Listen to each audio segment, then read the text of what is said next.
Merab Dvalishvili versus Petr Yan for the bantamweight title. What does Petr Yan need to do to make this fight look different?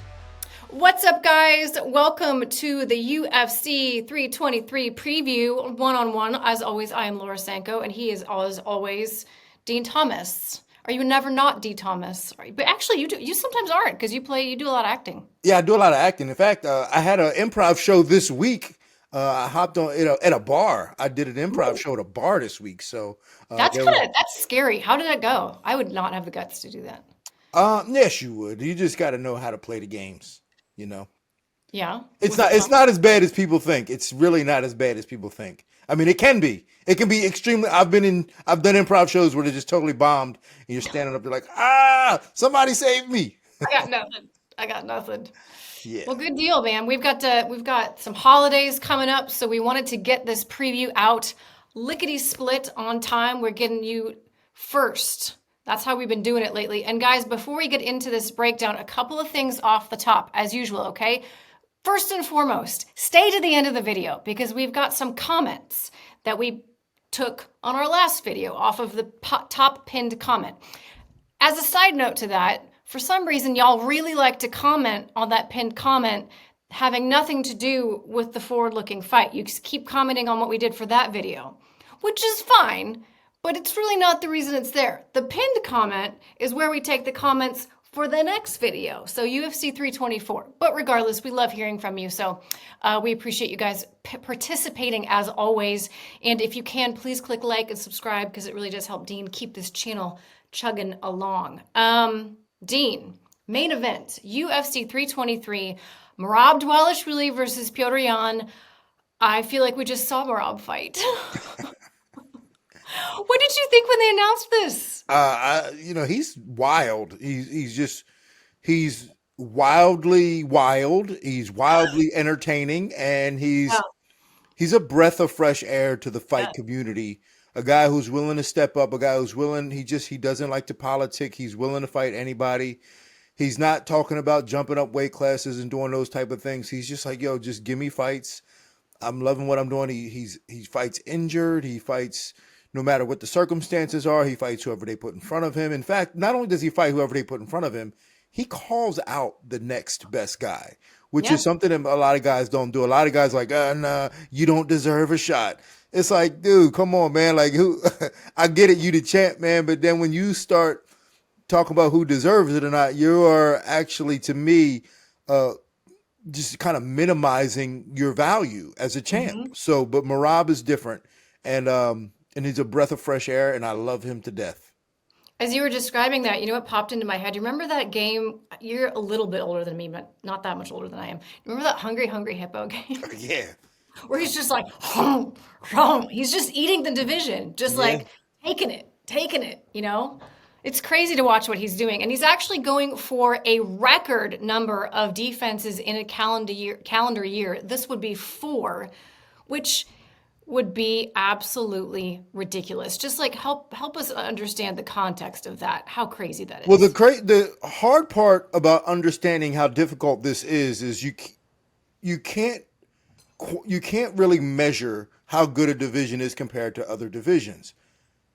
But I can tell you that if Merab would be able to do that against this current group of fighters, it would be the most impressive run of title defenses ever. Because this current group of fighters that he's doing this against is absolutely outstanding. And I don't want to take away from other people's accomplishments, but it's not the same. It's not the same as what Merab would be able to accomplish if he can beat Petr Yan in 2 weeks. Yeah. I mean, it's insane. It's unprecedented, and it is in a class of its own. He's already in a class of his own, but this fight in particular, if he gets it done, particularly against a phenomenal fighter, a former champion, another former champion, right? Who has he not fought that's not a former champion recently? In Petr Yan, absolutely crazy. Before we talk a little bit about the breakdown of the fight, let me go through some of the stats. I'm going to go through stats of them as a whole, but I also did pull stats on their first fight, so we can talk about those in a second. But let's talk about their stats as a whole. Merab Dvalishvili, 34 years old, 14 fight win streak right now. Petr Yan, 32. Just 3 in a row for him, but obviously we know he has such a storied career. Excellent fighter. There's a reason why he's in this position. 5'6" for Merab, 5'7" for Petr Yan. 68-inch reach, 67 for Petr Yan. 4.33 strikes landed per minute for Merab. 5.12 for Petr Yan. So that's an interesting stat right there. Petr, very high volume. Striking accuracy for Merab, just 42%. 54% for Petr Yan. Strikes absorbed per minute, 2.55 for Merab. 4.14 for Petr Yan. I feel like that stat cannot be true. I mean, he's got I great call defense. BS on that. Why do you Maybe think? his arms are absorbing them, but when does Petr Yan get hit? That's what I was just about to say. He's got picture perfect defense. Like I tell people, watch how he defends punches. Like he Yeah. really keeps. Oh, he has a way of opening his hands and absorbing all the shots. I No think offense, those stats are but just kind of I think skewed. I just think that's wrong. I'm sorry. I just don't, Yeah. I just don't think that stat is correct. Defense, 56% for Merab and 58% for Petr Yan. Yeah, 60. I'm sorry. How can you absorb 4.14 shots per minute if you're defending 68% of the time? Anyway, I'm beating a dead horse at this point. Takedown average per 15 minutes, 6.4 for Merab, which is ridiculous. 1.58 for Petr Yan. Takedown accuracy, 37% from Merab. He don't care. He's just shooting to shoot some of the time. And 48% for Petr Yan. Takedown defense for Merab, 82%. 85% takedown defense for Petr Yan. Of course, we saw how that played out the first time. We'll get to that. 0.3 submissions per 15 minutes for Merab and 0.1 for Petr Yan. So those are their stats as a whole. Before we talk about the stats of their first fight, what was your biggest takeaway from the first time these two met back in 2023? It was surprising and as impressive as I've ever seen two guys at the highest level. But it was surprising how many times Merab was able to shoot and then get him down. That was like just that stat alone, him shooting that many times and getting as many takedowns as he did, but missing a lot, but still shooting that many times is for me the biggest takeaway in that fight. How many times he was able to shoot. And that number, by the way, is 49 official, right? There were some feints as well in there that would make that stat even higher, but 49 official takedown attempts for Merab, and he only got him down officially 11 times. But as we've talked about many, many times on this channel, that's not necessarily Merab's game. It's not necessarily even his goal in the moment. And this was the perfect example of every time you talk about that aspect of Merab's game, this is the fight that people tend to point out. Yeah, I think that's an underrated aspect, and I love the way Merab handles missing a takedown because it's something that I've been saying for years. Is that because the game has been so influenced by the American wrestling style, and it's a bit arrogant in the way they approach it because they think we have to get the takedown. If you shoot, you have to be the better wrestler, and you have to get the takedown. And if you don't get the takedown, you're going to get tired. And then it created this mindset that you can't shoot unless you're going to get it. But Merab went the total opposite direction in that mindset and was just set and said, I'm going to shoot regardless, and eventually you're going to give it to me. So I love that approach that he has about shooting takedowns because he 49 times. That's insane. And the other thing is, it's not like, you're going to shoot until you give it to me, but also you're going to get really tired in the process, and I'm not. Right. So even if it takes me chaining 2, 3, 4, 5, different iterations of a takedown together, or shooting and then resetting and then reshooting, it doesn't matter because even if you deny 1, 2, 3, and 4 and 5, you're going to be tired. You're going to be really freaking tired. Well, and here's where I think it's interesting is I don't believe that he'll shoot 49 times this fight. No, I don't. I think it'll be less, but I think his striking will do more damage. I think that Merab has gotten so comfortable and so good at breaking the rhythm of his opponent with his strikes, with the threat of the takedown to strikes or the threat of the strikes to the takedown, that he's not going to have to shoot as much. And I think he's going to do a lot more damage with his hands in this fight as opposed to the first fight.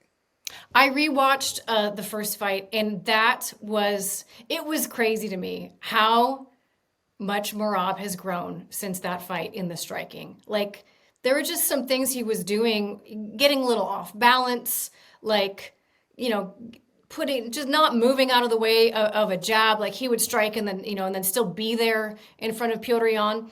It didn't end up mattering, but you go back and you watch that fight and you're like, holy cow, has Merab striking come so far? On the flip side, Petr Yan has also made, I wouldn't say necessarily like you look at his technique and his technique looks completely different, but I think what sticks out to me about him is just his career trajectory. He's at a very, I don't know the right word for it. I was going to say odd, but it's like not necessarily his fault. But he's had kind of an odd career trajectory, and even in his losses, has looked so good. Other than the Merab fight, right? Other than the Merab fight, a lot of his fights were incredibly competitive. So he wins the belt off of Jose Aldo, loses it because of the DQ situation with Aljo, which was weird. Beats Corey Sandhagen to get the belt back, loses to Aljo, and I don't know if it's considered controversial, but a close split decision. Then has that very controversial split decision with Sean O'Malley. Then has the Merab fight. Like, it's just kind of like, man, he's right there always. I guess my question is, what's your take on where Petr Yan is in his career right now? Unfortunately, he's had a couple of really good wins lately. No, there's no doubt about that. There's no doubt about that. But there's just something that's a little different with champions. And then there's always those guys that are just right there. And we've seen them throughout the history of the UFC. Kenny Florian was one of them, right? These guys that are just always right there, but they lack whatever it is that it takes in order to get over the hump. Now, Petr Yan did do that. He did get over the hump. But I think at this point right now, he might be in that spot where Corey Sandhagen's the same thing. They're just in that spot where they just can't quite get over the hump. And then when they figure that out, then it might be another issue because the game changes a little bit. And it's hard to have all the attributes and skills that you need to maintain it and be at that level. Merab has been able to do it because I think Merab has sort of set the standard for that division right now. And he's sort of the trendsetter for that division right now. And the goal is to be able to keep up with Merab. I'm just not sure that Petr Yan is going to be able to do that because he just seems to be, he's an extremely disciplined and skilled chess player. Yeah. But when it comes to speed chess, it's different. Yeah. He certainly has an uphill battle in terms of figuring out how to approach the fight differently. But I watched an interview with him, and I was reminded that, it was kind of a situation similar to, remember when Alex Pereira rematched Magomed Ankalaev, and it came out in the first fight that he had this injury that he didn't really talk about and, wasn't fully himself. And going into it, we were all kind of like, it's a little bit of an excuse. And then he goes out there and he does what he did. And you're like, okay, maybe you really were pretty injured and just didn't say anything about it. I was reminded that Petr Yan, was pretty injured, according to him, going into the fight with Merab. And he said, go back and watch it. He said, watch how many times I throw my right hand. Now, when you watch it live, I remember thinking, man, Merab's threat of the takedown is really, it reminded me a lot of Ankalaev versus Pereira. The threat of the takedown felt like it was shutting off the striking, the boxing of Petr Yan. But maybe we were seeing that injury really play out and affect the fight. Hard to say. It's hard to say. I mean, you just never know because all these variables play a big factor, and we don't know what all the variables are, and we don't know how big of a factor it is.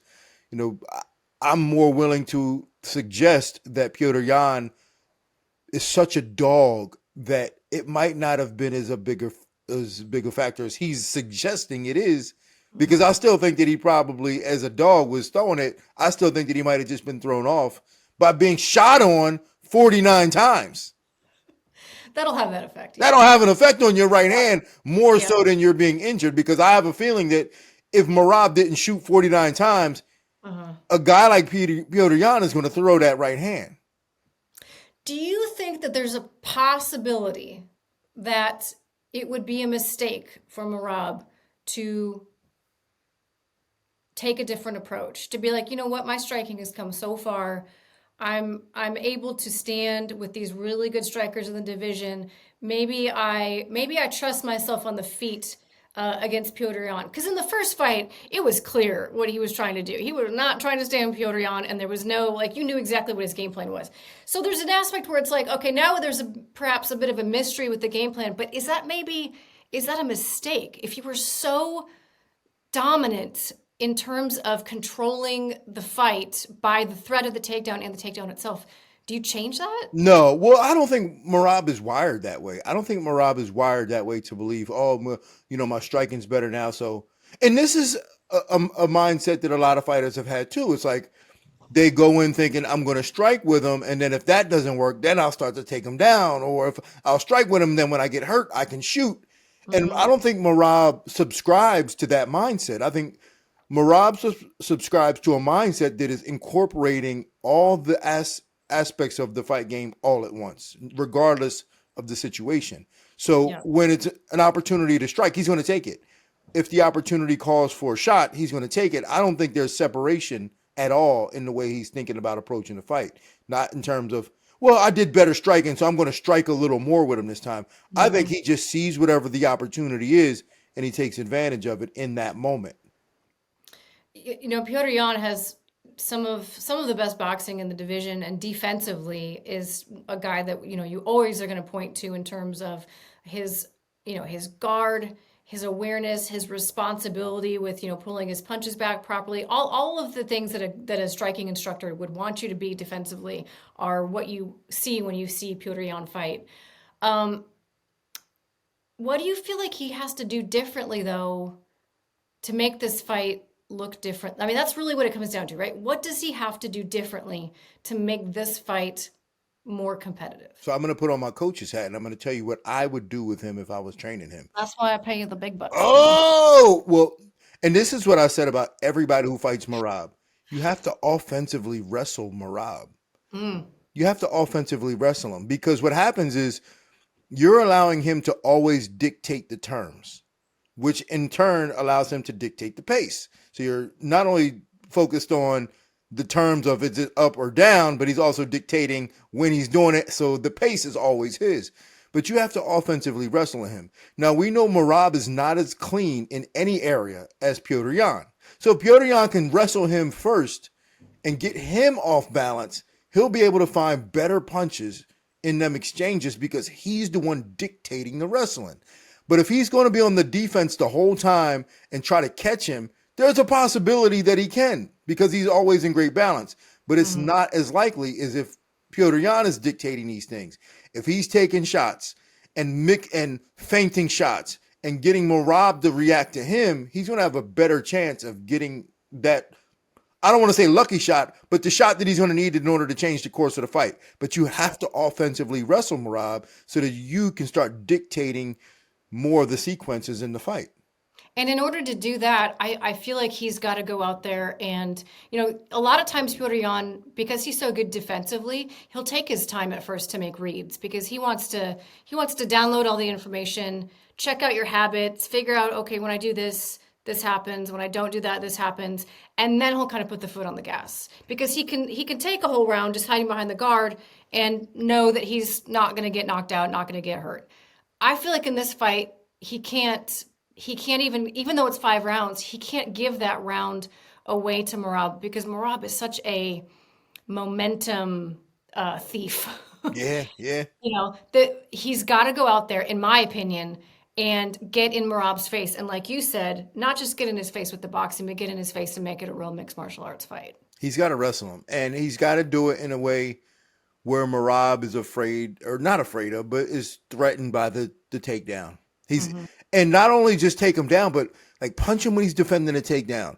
Punch him when he's because Merab gets off balance. Like Merab is an animal, and he's wild, and he can get off balance, and he turns it into his offense. And the only reason why he turns it into his offense is because these guys are so hell-bent on just defending.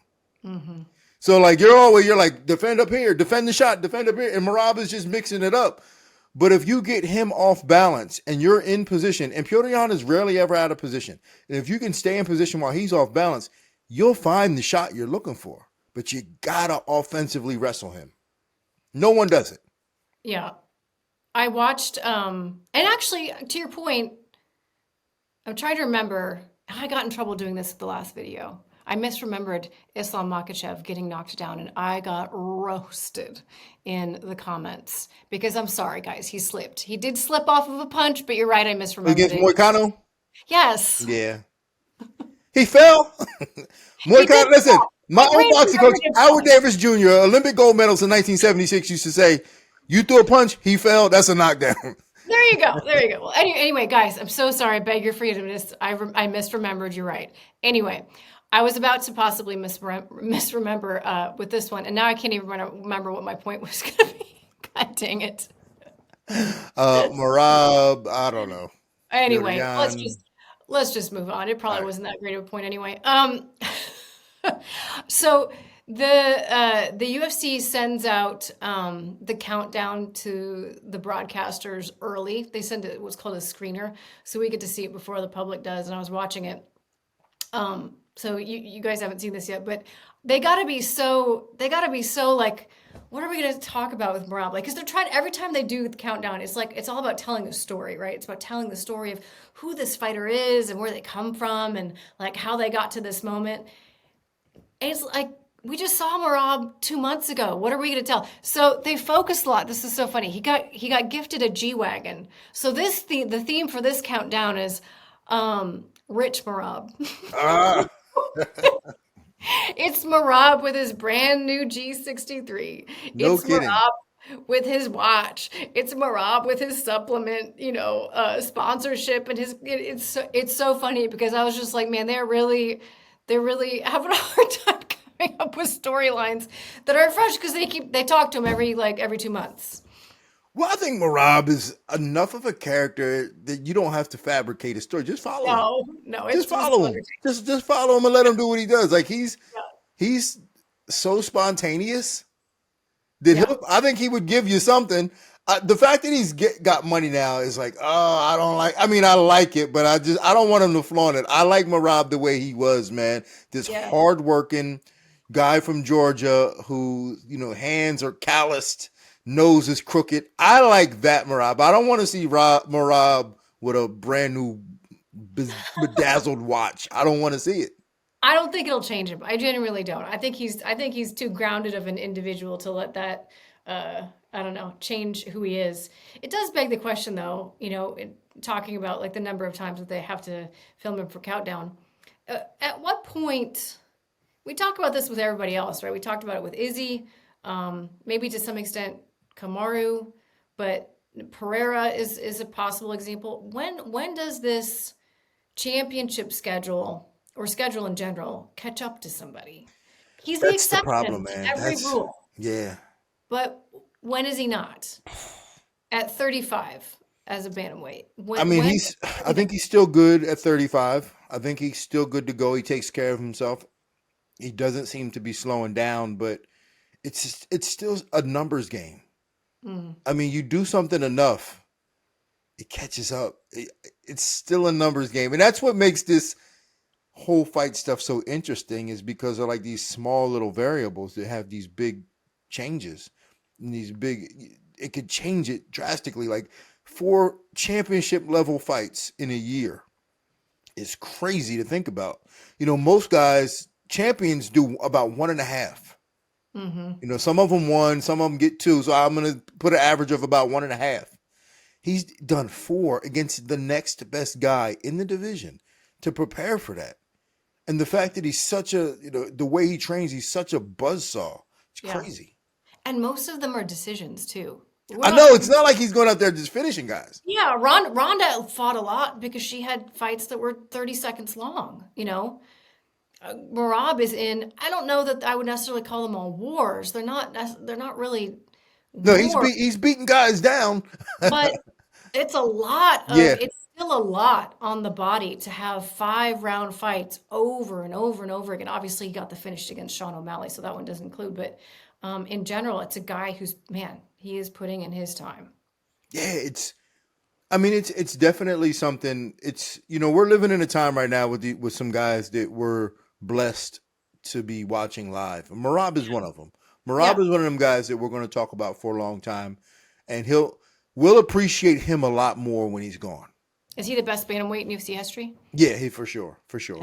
And when he's gone, we'll appreciate him. And he'll be really funny when he's gone. Like, he'll still come around to the UFCs and make everybody laugh. But I don't think he gets his full appreciation right now because he's still here and still competing. But when he's gone, we're going to remember Merab as that dude. Like, in 10 years from now, we'll look back. 10 years from now, Merab will still have a schedule of fighting 4 fights in a year. But 15 years from now, we're going to look back and be like, yo, Merab was that guy. 10 years from now, Merab's going to have like 8 kids. That's my prediction. I can see him. He's got so much energy. He's gonna be one of those dads that loves having like so many. Who's the fighter from your neck of the woods, from Florida, that's got like 7 kids? What's his name? Dang. From the West Coast, Yes. Nico Price. Yes, Nico Price. Yeah, Nico Price. He's gonna be like Nico Price, but even more Yeah. so. Just like bring on all the kids. I'm gonna have a crazy, crazy energy filled house. That's my prediction for Rob in 10 years. For Rob in 10 years. Speaking of predictions, what is your prediction for the fight? How do you see it playing out, and who do you see getting their hand raised? Laura, I think I'm getting soft. And normally I try to make these bold predictions so that if they hit, I look like a genius. But this is one of them fights that you can't go against the champ. Yeah.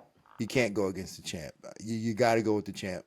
And I think Merab. I mean, it'll be closer than the first time. I still see it being 3-2 on 2 judges' scorecards, 4-1 on 1 judge's scorecard, and everybody like, 4-1. What are you doing? It was close. Yeah. But I think that Merab wins the fight, and it'll be like, yeah, he won the fight, and it'll be closer than the first time because Petr Yan's not going to let this one get that far away from him like he did the first time. But he'll make it closer.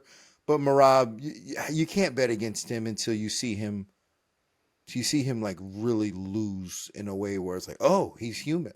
Yeah. Or, oh, time has caught up, or whatever. Yeah. Oh, time. Yeah. Or too many fights too frequently.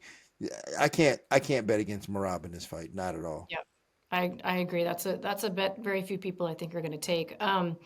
Before we let you go, we got to get to the fan questions / comments. My favorite part, Laura.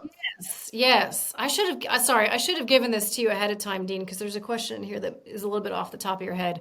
But lucky for you, I didn't look at it either, so it'll be both off the top of both of our heads. I like that. With Merab turning 35 in January, I'm wondering if, this is from @Devin_38. With Merab turning 35 in January, I'm wondering if you could break down how age-related decline affects attributes differently. Common wisdom is that reaction time goes first and power is the last thing to go. But what about cardio, for example? Do you expect Merab's gas tank to worsen in the coming years? Thanks for the always great breakdowns and best wishes from Switzerland. We have a fan in Switzerland. Thank you very much, Devin. Do you want to chime in on that first? Sure. Yeah, I can. As someone who is aging currently and still has occasional attempts at being athletic, I can tell you that speed is absolutely, at least in my experience, the first thing to go. It's like you want your body to react more quickly, and it just literally doesn't. So it's reaction timing, but I also find it's footwork, like the ability to be explosive with any part of your body. I do a lot more grappling than I do striking. I always have, but even my ability to, like, my brain will know something, and the time it takes between knowing it and doing it is so much longer than it used to be, and it's incredibly frustrating. Dean, your perspective. Okay, so I'm just piggybacking off that because I agree. I think speed is probably the first thing to go. If there was an argument of something second, it would be maybe balance. So you're in your equilibrium. Because I remember when I was, getting up there, I'd be sitting in a chair and I'd just be like, whoa, where am I going? And I just didn't know where I was going. So I almost fell off a ladder the other day. yeah, right. So you know what I'm talking Like, about. why? Yeah. Why? Like, how does it, when Why? did this happen? I was always so aware. So I'd say speed and like that, your equilibrium in terms of balance, which Mhm. affects your reaction time and all those different things. Now, what'll happen is it'll affect the way he performs, and it may disguise itself as a cardio issue, and it's Mm, not a cardio issue because you can, runners, these guys are doing marathons at 60, so it's yeah. not a cardio issue. It'll be a speed reaction time issue that'll disguise itself as a cardio issue because he just won't be able to keep up. So we might look at him as, oh, he's slowing down, but it's not that he's slowing down. He just, in terms of like his lungs, but his speed, his foot speed, his hand speed, his ability to see punches coming and move out of the way fast enough will go on a decline. But I don't think that's going to happen to him at 35. Now, it Yeah. didn't happen to me, and I was a weight class. So I was weight class ahead of him, and it happened to me at about 36. But I think he still has a good couple of years to go. That's interesting that you say like a kind of specific age there. Was there a fight or maybe even in practice a moment when it dawned on you like, man, I'm losing a step. Yeah, I mean, it happened in the fight. I'm coming out the second round like, yo, what happened to my legs? It's that recovery, it's that ability to Yeah, that 1 minute recovery. Those young whippersnappers are back and to 90% and yeah. you just have to experience it because it's hard for people to grasp the concept of what it feels like. So you kind of have to experience it. And young fighters don't know it. That's the problem. Young fighters don't know it. And this is why like Kamaru Usman and Gilbert Burns and all these guys that were so great. And then we saw them decline. And it all happened in that division all about at the same time. Usman, Gilbert Burns, Colby Covington, Vicente Luque, like these guys declined all at the same time because they hit the same age at the same time. And then we just saw that decline and they were probably looking in the mirror like, yo, what happened? I'll tell Yeah. you what happened. 37 happened. 37 happened. Yeah. Exactly. God dang, 37. That's crazy that you felt it right around there also. Yeah. Yeah. Um, at Drunk Jitsu, I think we've heard from them before. Thank you for being regular responder. At Drunk Jitsu, great pod. It's a must listen every time. Question about 323. What to do with Yan if he wins? Khalil is the only one ahead of him and he hasn't fought. Oh, the only one ahead of him he hasn't fought. Rematch with Ankh? Question mark. Now, would you like me to go through the rankings real quick, Dean? Yeah, please, please. Okay. Obviously, we have Alex Pereira as the light heavyweight champion. Number 1, Yuri Prohazka. Number 2, Magomed Ankalaev. Number 3, Carlos Olberg. Number 4, Khalil Roundtree. And number 5, Jan Blachowicz. I mean, it's right there. Is Carlos going to fight for the title next, you think? Man, what Yuri did last time, he makes a strong case. I think it's really going to come down to timing and other fights that they're looking to make, even outside of the division, to see which is the bigger fight, if they need a bigger one, or if they can just kind of use it as a placeholder. But I could see Carlos Olberg fighting next for the title. I agree, because this fight between Jan and Bogdan Guskov is a good one, but Bogdan is down at 11 and Jan is at 5. So I don't know that Jan beating Bogdan is something that's going to get him Khalil Roundtree. Maybe it would get him Khalil Roundtree. So like you gotta, I think it would, but I mean, I don't think that they're really looking to push Jan in championship form. Yeah. I think they're probably more so going to use Jan as a gatekeeper to the younger guys. Like if you can beat him, then you can move up. And I don't think they're going to be looking to like, I mean, what is Jan? He's pushing 40 now for sure. Let me look. He's got to be, right? Of course, they don't put their age up there for front and center. Hold on. Yeah, at that age, I just can't imagine them wanting to push him into a title and risk and risk that. 42. He's Young 42. boy. Yeah. Yeah. They're not, I can't see them risking him beating. I didn't Oh, realize he was 42. yeah. He's going to be fighting younger guys to see if they're ready. Yeah. I feel like Khalil might be someone that they would want to save. I don't know, for a different sort of matchup. But it's a good question. It's a very good question.